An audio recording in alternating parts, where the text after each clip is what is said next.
Well, the Prime Minister might have preferred us to focus today on his historic address to Ukraine's parliament.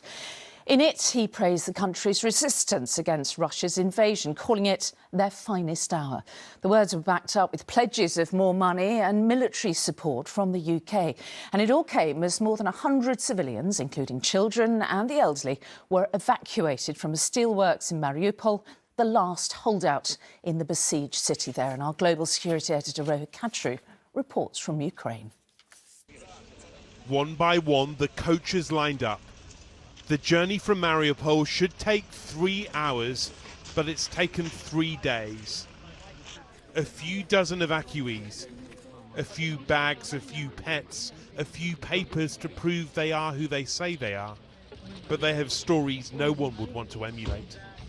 They've escaped after days holed up in the dark of a giant steelworks. Olga Savina is confused and dazed after the dangerous journey. I was there for 2.5 months. We were bombed from all the sides. My son left first and found the commanders to inform them that we were there. For every evacuee here, this is the first proper meal for many weeks. Time seemed to be running out, and it still is for civilians who remain inside the plant that they managed to leave. President Zelensky was greeted like a victorious leader today. He is not that, not yet certainly, but that he could leave his compound to address the parliament today for the first time since the invasion is a sign of Ukraine's progress. The applause went on as a virtual guest beamed in from Downing Street. A few members of parliament held union flags as Boris Johnson prepared to address the chamber. Their applause is a snapshot of how Ukraine regards Britain's support. The so-called irresistible force of Putin's war machine has broken on the immovable object of Ukrainian patriotism and love of country. This is Ukraine's finest hour that will be remembered and recounted for generations to come. Ukrainian MPs who were in the chamber welcomed Britain's promise to provide more equipment. But the most important is that we are now confident that the UK and other partners from the international community are willing to stand with Ukraine, come what may. If this really is Ukraine's finest hour, well, today might have been one of its finest moments. Those evacuations from Mariupol have been a long time coming, and they offer a great deal of hope at a time when Ukrainians really feel they need it. Rohit Katru, ITV News, Kyiv.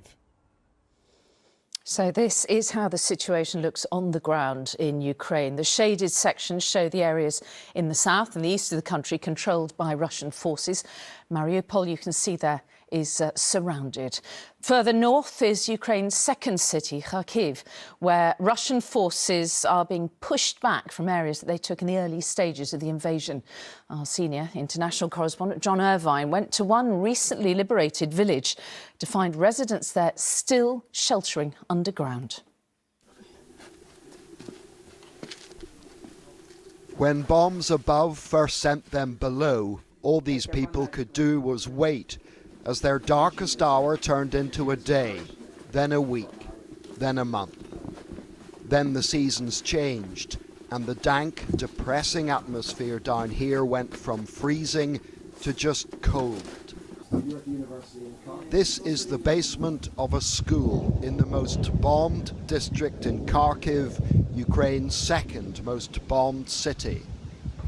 When the war began, 300 people sheltered in the school, but since then, those that could flee have done so. And today, the basement is home to 15 people and a hamster. А куда ехать? Мне некуда ехать. Просто некуда. Мы здесь с мужем. А ехать некуда. Куда поедешь? Будем уже до конца здесь. How long have you been here, Yevgeny? 66 days. 66 days. Yeah. And what has that been like? Describe it for me. First days it was really hell. We survived avia bombings and some bombings that near this place. But we are fine now. The young man's mother, Natalie, is the school secretary. She felt it was her duty to stay and watch over the place. The school is obviously Natalie's pride and joy, and she took us on a brief tour.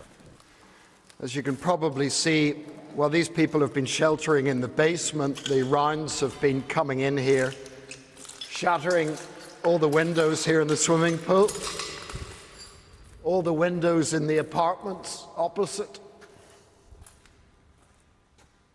Big hole in that one. It's a school, not a military target. North of Kharkiv, the writing on the remains of this village train station told the invaders, "Welcome to hell."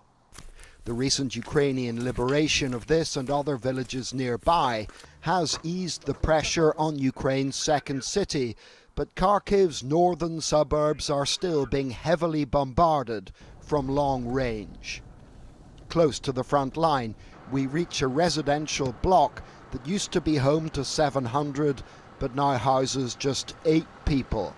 One of them is Sergei, yet another basement dweller, because his home is in smithereens. What do you think of the Russians? Що ви думаєте про росіян? This is the front line just north of Kharkiv.